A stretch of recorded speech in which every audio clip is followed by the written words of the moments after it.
Hello everyone, আজকে যে টপিকটা নিয়ে আলোচনা করব সেটা হলো উদ্ভিদ বিজ্ঞানের একটা গুরুত্বপূর্ণ চ্যাপ্টার অণুজীবের একটা অংশ বিশেষ এবং সেইখানের একটা গুরুত্বপূর্ণ অংশ ভাইরাস। আসো তাহলে শুরু করা যায়। আচ্ছা, প্রথমে আমরা চ্যাপ্টারের নাম দিয়ে শুরু করি। অণুজীব। আসলে অণুজীব কি? অণু শব্দের অর্থ ক্ষুদ্র, আর জীব মানে তো আমরা জানি যে জীব মানে যার প্রাণ আছে বা যার জীবন আছে তাকে আমরা জীব বলে থাকি, অর্থাৎ অতি ক্ষুদ্র যে জীবগুলো তাদেরকে আমরা সাধারণত অণুজীব বলে থাকি। এখন এটা গেল আমাদের চ্যাপ্টারের নাম। এরপরে যে টপিকটা নিয়ে আলোচনা করা যাক সেটা হলো ভাইরাস। ভাইরাস কি? আদৌ কি ভাইরাস কোন অণুজীব?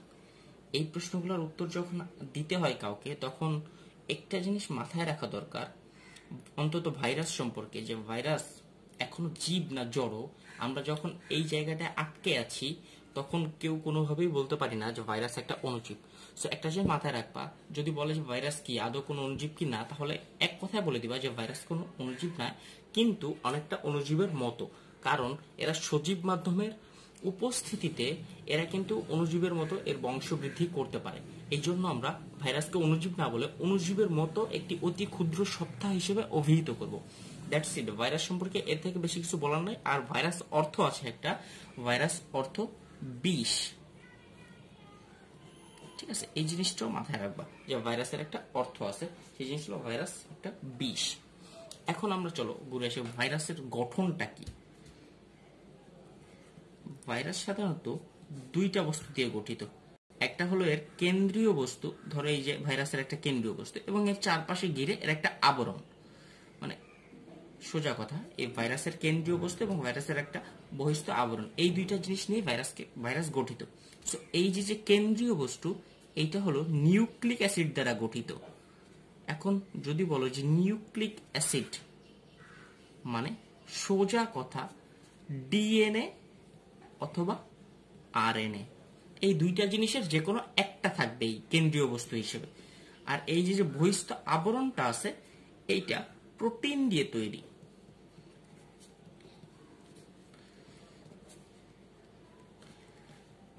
এখন এই যে নিউক্লিক অ্যাসিড দিয়ে ডিএনএ অথবা আরএনএ যে কোনো একটা থাকবে, এর উপর ভিত্তি করে ভাইরাসের আবার কিছু ক্লাসিফিকেশন আছে।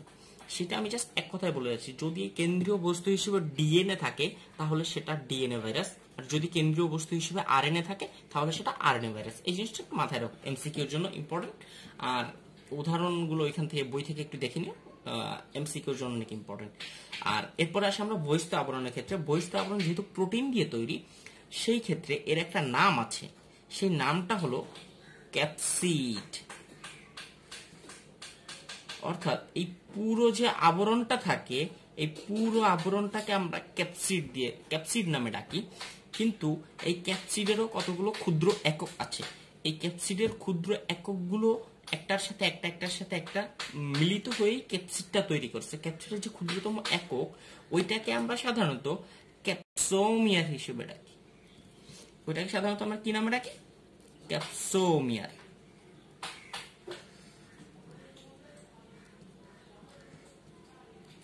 একদম সহজ সরল একটা গঠন হলো ভাইরাসের। ঠিক আছে, সো এই যে ক্যাপসিড থেকে ক্যাপসোমিয়ার হলো, ঠিক আছে, এটা হলো ভাইরাসের একদম অতি সাধারণ একটা গঠন। কিন্তু মাঝে মাঝে কিছু কিছু ক্ষেত্রে বা কিছু কিছু ভাইরাসের ক্ষেত্রে এই ক্যাপসিডের বাইরে আরেকটা জৈব আবরণ থাকে। কি আবরণ? জৈব আবরণ। এই জৈব আবরণগুলো কি কি দিয়ে গঠিত হয় সাধারণত? দেখো, এই জৈব আবরণগুলো সাধারণত লিপিড লিপিড বা কার্বোহাইড্রেট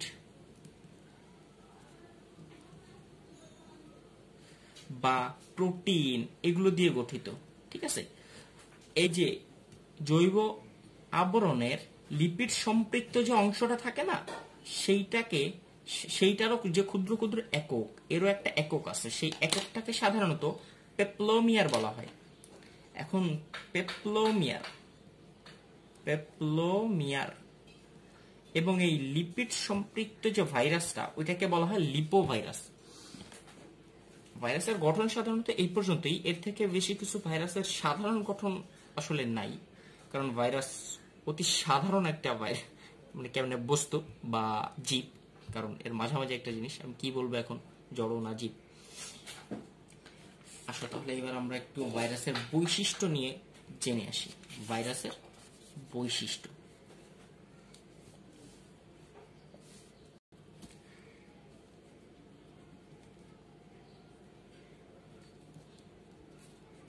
আচ্ছা, ভাইরাসের বৈশিষ্ট্য নিয়ে আলোচনা করতে গেলে আমাদের আসলে একটু কনফিউজড হতে হয় রীতিমতো, কারণ ভাইরাস না জীব না জড়, এই দুইটার একটা মাঝামাঝি জায়গায় ভাইরাস আটকে আছে। অর্থাৎ যদি ভাইরাসের জীব সম্পর্কিত আলোচনা করতে যাও, তাহলে তোমাকে সেটা উপস্থিতি কোনো সজীব মাধ্যমে লাগবে, অথবা যদি জড় মাধ্যম নিয়ে আলোচনা করতে চাও তাহলে সেটার উপস্থিতি কোনো জড় মাধ্যমে লাগবে বা পরিবেশের কোনো জড় বস্তুর উপরে লাগবে। লাইক তোমাদেরকে আমি কেমন বোঝানোর চেষ্টা করতেছি এইভাবে যে, যেহেতু ভাইরাস জীবও না জড়ও না, এর মাঝামাঝি একটা জায়গা ঝুলে আছে, পরিস্থিতির উপর ভিত্তি করে ভাইরাস জীবীয় মাধ্যমে জীব হিসেবে কাজ করে বা সজীব মাধ্যমের উপস্থিতিতে অনুজীব হিসেবে কাজ করে, জড় মাধ্যমে সে একটা জড় বস্তু হিসেবে কাজ করে। এর কারণে আমি বলতেছি যে ভাইরাসের দুই ধরনের বৈশিষ্ট্যই বিদ্যমান। সেই ক্ষেত্রে ভাইরাসের বৈশিষ্ট্যগুলো আসলে আমাদের একটু খেয়াল করে দেখা দরকার, কোনটা জীবীয় মাধ্যমের বৈশিষ্ট্য, কোনটা জড় মাধ্যমের বৈশিষ্ট্য। সো প্রথমে যদি আমরা জীবীয় মাধ্যমের বৈশিষ্ট্যগুলো একটু খেয়াল করি, আমি ছোট ছোট পয়েন্টগুলো লিখছি জাস্ট মানে ওয়ান ওয়ার্ড বা টু ওয়ার্ড দিয়ে, যাতে বোঝা যায় পুরো জিনিসটা। সো দ্যাটস ইট, আমি পয়েন্টগুলো একটু লিখছি। আচ্ছা, ভাইরাসের জীবীয় বৈশিষ্ট্যের ক্ষেত্রে এর একটা জিনিস মাথায় রাখতে হবে যে, যখন কিনা কোনো সজীব মাধ্যমের উপস্থিতিতে আসবে তখনই সে বংশ বৃদ্ধি করতে পারবে। অর্থাৎ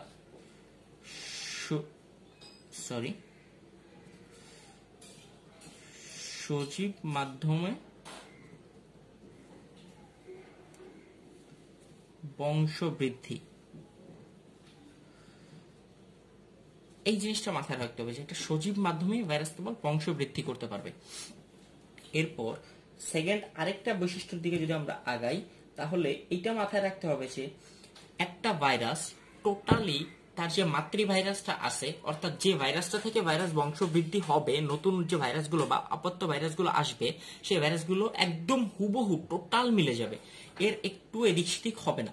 লাইক আমাদের মধ্যে তো ভেরিয়েশন হয় যে বাবা মা একরকম, তার ছেলে হয়েছে হয়তো বাবার মতো চোখ হয়েছে, ছেলের মতো মায়ের মতো নাক হয়েছে, বা চেহারা কারো মতো অন্য কারোর মতো হয়েছে, দুইজনের একজনের কারো মতো হয়েছে। সো ভাইরাসের আবার এরকম ভেরিয়েশন থাকে না, একটা ভাইরাস ঠিক তার হুবহু গুণ সম্পন্ন আরেকটা ভাইরাসকে বংশবৃদ্ধি করে।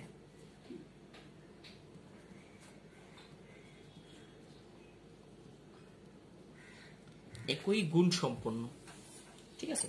এরপরে ভাইরাস আমরা তো মাত্র জেনেই আসলাম যে ভাইরাস নিউক্লিক অ্যাসিড অর্থাৎ ডিএনএ অবলাইজ আরএনএ ও প্রোটিন দ্বারা গঠিত।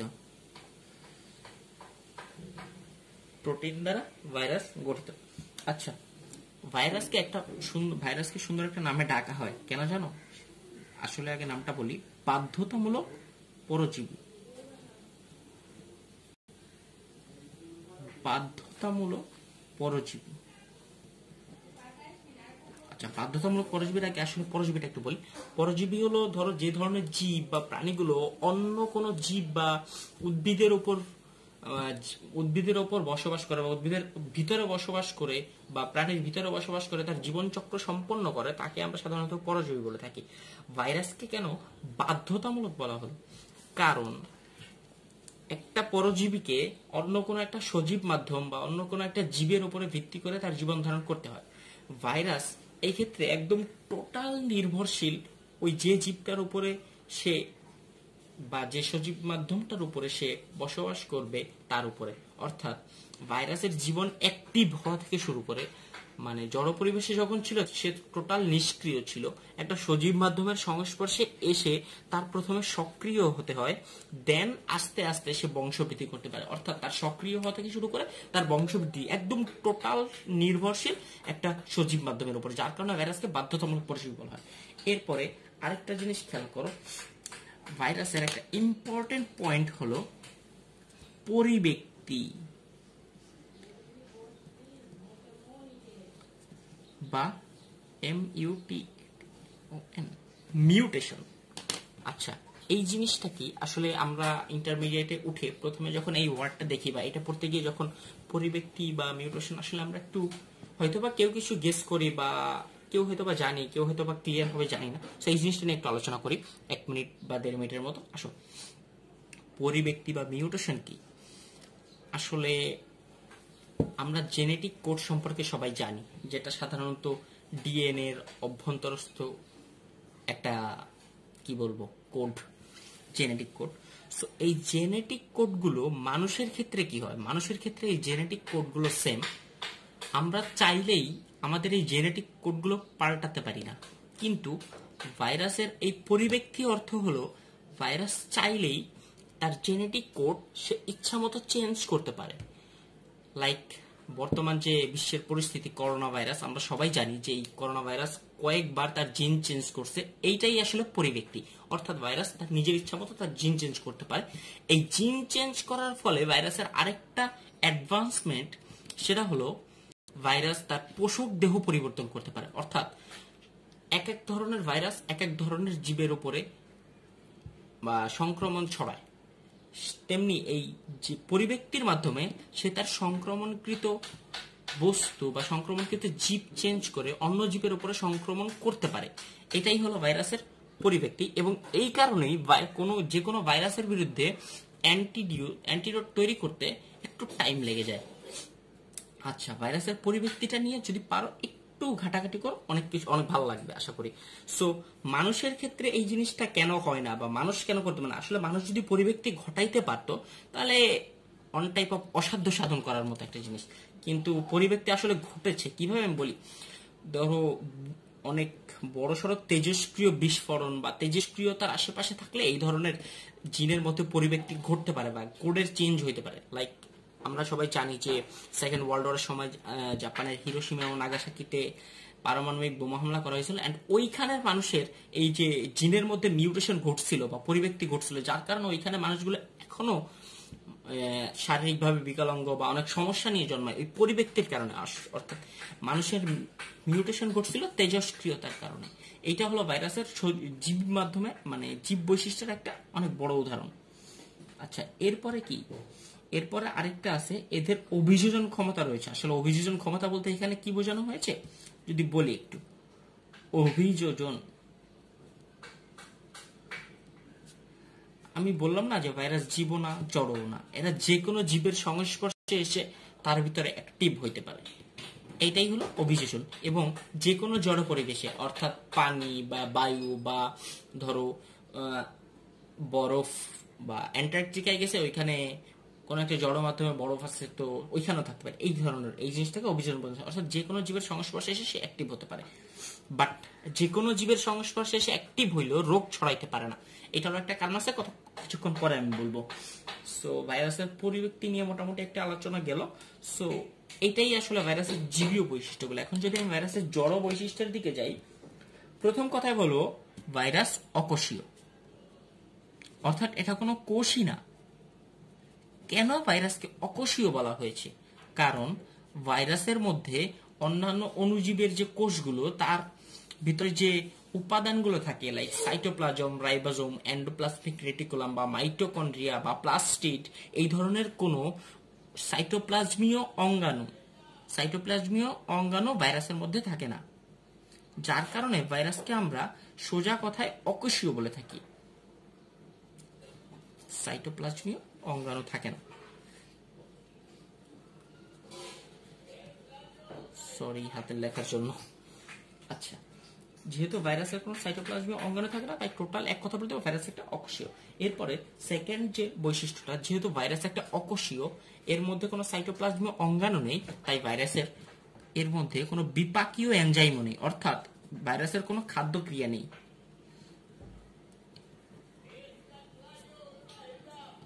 সোজা কথা, ভাইরাস পুষ্টি গ্রহণ করে না।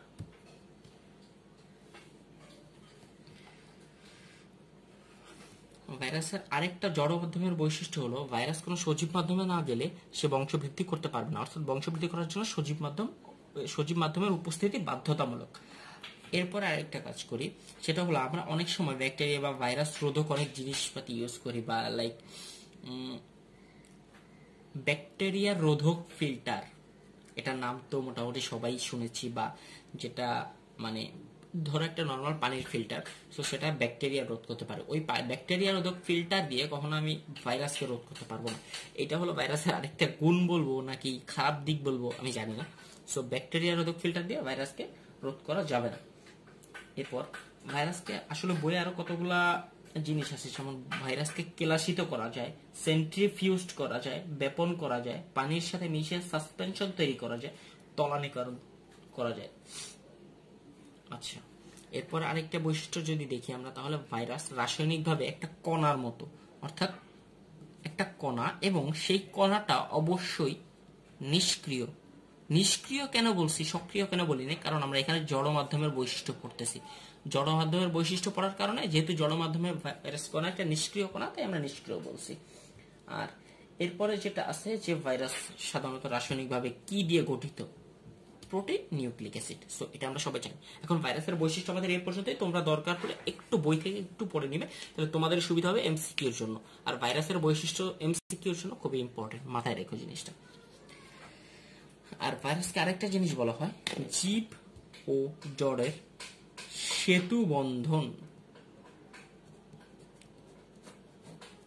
কেন বলা হয় সেটা আলোচনার মাধ্যমে হয়ে গেছে পড়ানো, আসলে যে ভাইরাস জীবও না জড়ও না, আবার জড় থেকে জীবও হইতে পারে, জীব থেকে জড়ও হইতে পারে।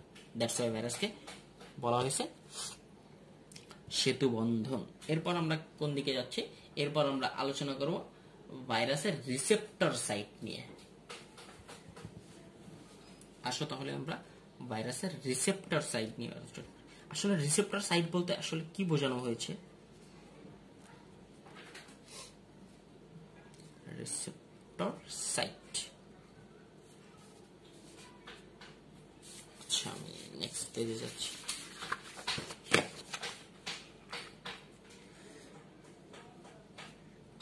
রিসেপ্টর সাইট,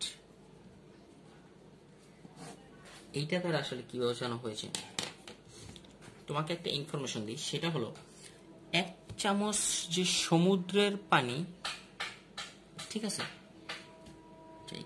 1 চামচ সমুদ্রের পানিতে প্রায় 1 মিলিয়ন ভাইরাস থাকে। চিন্তা করো, ধরো তুমি সমুদ্রের পানিতে সাঁতার কাটতে নামছো। এখন আমরা সাঁতার কাটতে নামছো, অনেক সময় মুখের মধ্যে পানি চলে যায় বা আমরা পানি খেয়ে ফেলি। সে সমুদ্রের ধরো তুমি একবার এক ঢোক পানি খেয়ে ফেলছো, তো চিন্তা করো যে কয়েক মিলিয়ন ভাইরাস তোমার শরীরের মধ্যে ঢুকে গেছে, এখন তোমার কি অবস্থা হবে। সো আসলে এইটাই রিসেপ্টর সাইটের আলোচনার একটা বড় দিক হলো এটা, যে আমি কয়েক মিলিয়ন ভাইরাস খেয়ে ফেলছি কিন্তু তাও দেখা যাচ্ছে আমার কিছুই হয়নি। এর কারণ কি? আসলে রিসেপ্টরটা কি, অর্থাৎ প্রত্যেকটা ভাইরাসের একটা নির্দিষ্ট সংক্রমণের জায়গা আছে। ধরো একটা ভাইরাস যেটা কিনা ধরো আমার শ্বাসনালীতে কোনো রোগ সৃষ্টি করবে, বা যেটা আমার ক্ষুদ্রান্তে কোনো রোগ সৃষ্টি করবে, বা যেটা আমার পাকস্থলীতে কোনো রোগ সৃষ্টি করবে, সেই ভাইরাসটা অন্য কোনো জায়গায় গিয়ে রোগ সৃষ্টি করতে পারবে না। যেমন প্রথমেই বলি, শ্বাসনালীতে যদি আমার ধরো শ্বাসনালীতে একটা ভাইরাস রোগ সৃষ্টি করতে সক্ষম, বা একটা ভাইরাস এই যে হাঁচি কাশি সর্দি এগুলা ঘটানোর জন্য একটা ভাইরাস দায়ী, সেই ভাইরাসে গিয়ে কখনো আমার পাকস্থলীতে বা আমার লিভারে প্রদাহ সৃষ্টি করতে পারবে না, কারণ ওইখানে ওই ভাইরাসটার রিসেপ্টর সাইট নাই। মানে ওই ভাইরাসটাকে রিসিভ করার জন্য একটা রিসেপ্টর আছে, সেই রিসেপ্টর সাইটটা যদি উপযুক্ত জায়গায় না থাকে তাহলে ওই ভাইরাসটা কিছুই করতে পারবে না। দ্যাটস ওয়াই তুমি সমুদ্রের পানিতে কয়েক মিলিয়ন ভাইরাস খেলেও তোমার আসলে ওই রিসেপ্টর সাইট ছাড়া কিছুই হবে না। দ্যাটস ওয়াই আমরা এত ভাইরাসের মাঝে বসবাস করেও আমরা সুস্থভাবে জীবনযাপন করি। এটা হলো রিসেপ্টর সাইট। রিসেপ্টর সাইট নিয়ে একটু বই থেকে পড়বা বা একটু জানার চেষ্টা করবা, আসলে জিনিসটা অনেক ইম্পর্টেন্ট একটা জিনিস। এরপরে যে আমরা যদি আসি রিসেপ্টর সাইটের পরে, আমরা কয়েকটা ভাইরাসের আসলে প্রকারভেদ আছে, কিন্তু প্রকারভেদটা আসলে এইভাবে আলোচনা করা চলে না। প্রকারভেদটা তুমি নিজে বাসায় একটু পড়ে নিও, কারণ এই প্রকারভেদের উদাহরণ থেকে এমসিকিউ আসে। সো এই জিনিসটা একটু উদাহরণগুলো মাথায় রেখে পড়ে দিও। সো আমি একটা জিনিস আলোচনা করে দিচ্ছি, সেটা হলো ডিএনএ ভাইরাসের একটা ব্যতিক্রম। ডিএনএ ভাইরাস ও আরএনএ ভাইরাসের, আমরা সবাই জানি ডিএনএ হলো দ্বিসূত্রক, আরএনএ একসূত্রক। বাট এই দ্বিসূত্রক এর একটা ব্যতিক্রম আছে এবং এই একসূত্রক এরও একটা ব্যতিক্রম আছে।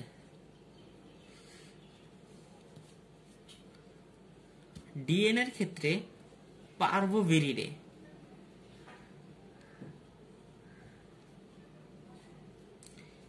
এই গোত্রের কোলিফাস, এই গোত্রের যে কোলিফাস গুলো আছে তাদের ডিএনএ একসূত্রক, অর্থাৎ দ্বিসূত্রক না হয়ে একসূত্রক। তেমনি আরএনএ এর ক্ষেত্রে রিওভিরিডে এই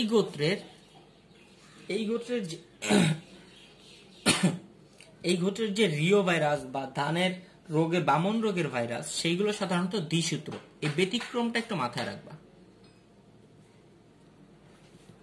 আচ্ছা, এরপরে তোমরা বই থেকে ভাইরাসের মানে ডিএনএ ভাইরাস এবং আরএনএ ভাইরাসের একটু পার্থক্য যদি পড়ে না, তাহলে তোমাদের অনেক উপকারে আসবে জিনিসটা। আচ্ছা, কিছুক্ষণ আগে আমি একটা কথা বলেছিলাম যে ভাইরাসের পরিব্যক্তিতে ভাইরাস জেনেটিক কোড চেঞ্জ করে নিতে পারে নিজের ইচ্ছা মতো, এবং এই কোড চেঞ্জ করার ফলে সে তার পোষক দেহ পরিবর্তন করে নতুন কোনো জীবে সংক্রমণ করতে পারে। অর্থাৎ সে আগে ধরো যেমন চিন্তা করো সেই যে এইচআইভি ভাইরাস, চিন্তা করা হয় যে এটা আগে বানরের ছিল, বা এই যে নিপা ভাইরাস যেটা আগে বাদুরের ছিল, বা কি বলবো এই দুটো দিয়েই বলি আগে, যে এই যে ভাইরাসগুলো এগুলো আগে বাদুরের ছিল একটা, বানরের ছিল একটা, কিন্তু সেইগুলো এখন সেই রোগগুলো মানুষের হচ্ছে। এইটাই এই পরিব্যক্তি ঘটিয়েছে ভাইরাস নিজে, এবং এর কারণে ভাইরাসের এই যে নতুন সংক্রমণ করছে মানুষের উপরে, এইটাকেই বলা হয় ইমার্জিং ভাইরাস। অর্থাৎ আদি পোষক দেহ পরিবর্তন করে নতুন পোষক দেহে যখন কোনো ভাইরাস আক্রমণ করে তখন সেটাকে বলা হয় ইমার্জিং ভাইরাস। নামটা দেখো, ইমার্জিং ভাইরাস। আচ্ছা, ইমার্জিং ভাইরাসের সংজ্ঞাটা মনে রেখো একটু, কারণ এটা অনেক সময় আসে পরীক্ষা। আর ইমার্জিং ভাইরাসের উদাহরণগুলো যদি দিই, উদাহরণ আমি দিব হ্যান্স, অর্থাৎ এটা একটা কোড। এই হ্যান্স মানে মুরগির ইংলিশ হ্যান্স, হ্যান, সেখান থেকে আমি আনছি হ্যান্স। সো এটা আমি অন্য কোনো জায়গা থেকে আর কি কালেক্ট করছি। সো এর ফুল মিনিং গুলো দেখো, হ্যান্স, HIV, এতে ইবোলা,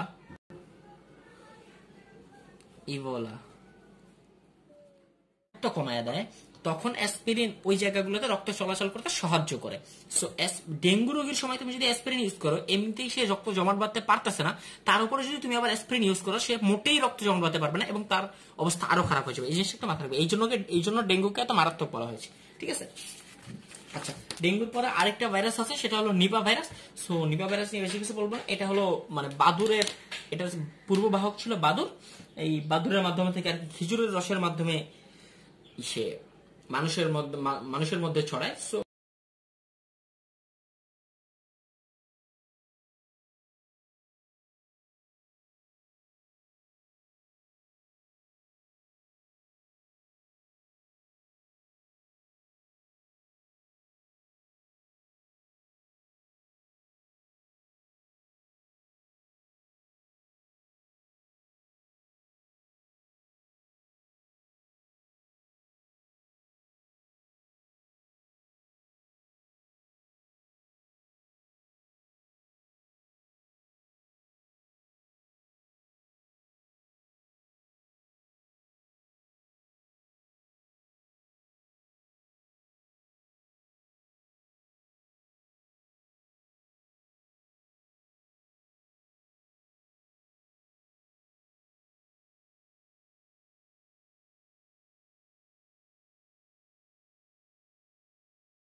রক্ত কমায় দেয়, তখন অ্যাসপিরিন ওই জায়গাগুলোতে রক্ত চলাচল করতে সাহায্য করে।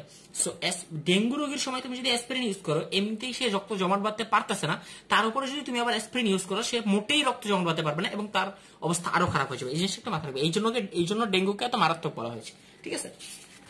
আচ্ছা, ডেঙ্গুর পরে আরেকটা ভাইরাস আছে, সেটা হলো Nipah virus. So Nipah virus নিয়ে বেশি কিছু বলবো না। এটা হলো মানে বাদুরের, এটা পূর্ববাহক ছিল বাদুর। এই বাদুরের মাধ্যমে থেকে আর কি খেজুরের রসের মাধ্যমে সে মানুষের মধ্যে ছড়ায়। আচ্ছা, সর্বশেষ আমরা যে টপিকটা নিয়ে আলোচনা করব সেটা হলো, এটার মোটামুটি লাস্ট টপিক, সেটা হলো ভাইরাল হেপাটাইটিস।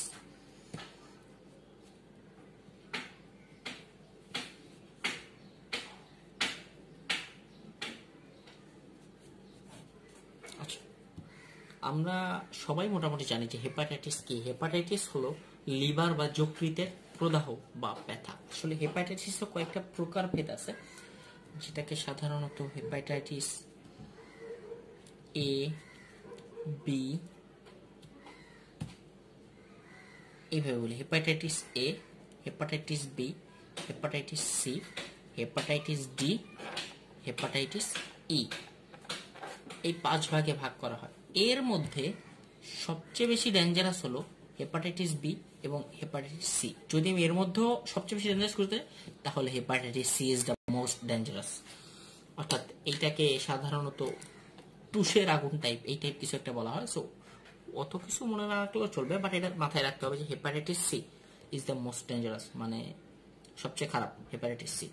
এখন এর মধ্যে যদি আমি তুলনামূলক খুঁজি, তাহলে হেপাটাইটিস এ এবং হেপাটাইটিস ই এই দুইটার ক্ষতিকর দিক তুলনামূলক ওদের থেকে কম, ঠিক আছে? এবং হেপাটাইটিস বি আর সি এর আমরা তো জানছি এই দুটো বেশি ক্ষতিকর। এখন হেপাটাইটিস ডি এর আবার একটা স্পেশালিটিস আছে। স্পেশালিটিসটা হলো যে হেপাটাইটিস ডি ও একা কিছুই করতে পারে না। মানে ওইটা এই ডি দিয়ে তুমি যদি বলো যে ডিফিউজড, ও আসলেই তাই, ও একা অক্ষম, ও কিছুই করতে পারে না। হেপাটাইটিস ডি যখন আসে, তখন সাধারণত হেপাটাইটিস বি কে সঙ্গে করে নিয়ে আসে, যার কারণে হেপাটাইটিস ডিও অনেক ক্ষতি করে ফেলে। অর্থাৎ যেহেতু ও নিজে একটা, মানে কি বলবো, ও নিজে একটা হেপাটাইটিস, নিজে ধরে হেপাটাইটিস বি একা যতটুকু না ক্ষতি করতেছে, ও যখন আসে ও হেপাটাইটিস বি কে সাথে নিয়ে আসে, অর্থাৎ হেপাটাইটিস বিও ক্ষতি করে, হেপাটাইটিস ডিও ক্ষতি করে। এই কারণে বলছি যে হেপাটাইটিসের ক্ষেত্রে হেপাটাইটিস বি, সি, ডি একটু বেশি ক্ষতিকর, আর হেপাটাইটিস এ, বি এগুলো একটু কম ক্ষতিকর। এখন আরেকটু যদি জানাই, হেপাটাইটিস এ এবং হেপাটাইটিস ই এই দুইটা সাধারণত খাদ্যের মাধ্যমে ছড়ায়।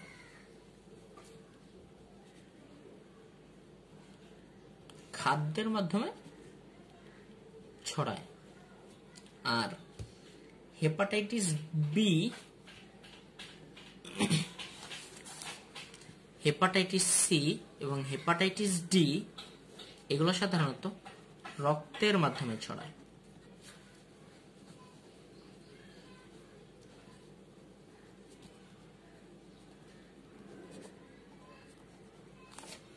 এইটা হলো হেপাটাইটিস বি, হেপাটাইটিস সি এবং হেপাটাইটিস ডি এর একটা বৈশিষ্ট্য, আর ওইটা খাদ্যের মাধ্যমে ছড়ায়, ঠিক আছে?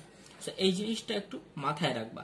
এখন আমাদের আরেকটা ইম্পর্টেন্ট জিনিস আছে, সেটা হলো হেপাটাইটিস, মানে হেপাটাইটিসের যে ধরনগুলো বা হেপাটাইটিস যে প্রকারভেদগুলো, এদের যে সুপ্তিকাল, এইগুলো সাধারণত পরীক্ষায় এসে থাকে। সো হেপাটাইটিস সম্পর্কে ইম্পর্টেন্ট হেপাটাইটিস জিনিসটা, কিন্তু তোমার একটু বই থেকে একটু পড়তে হবে, কারণ হেপাটাইটিসের এই যে সুপ্তিকালগুলো, এইগুলো যদি তুমি বই থেকে পড়ে রাখো, তাহলে তোমার জিনিসটা বেশি ভালো হবে। এবং এই যে রোগগুলো, আরেকটা জিনিস পড়বা ভাইরাস থেকে, সেটা হলো ভাইরাসের অর্থনৈতিক গুরুত্ব। পরীক্ষার জন্য এই জিনিসটা ইম্পর্টেন্ট।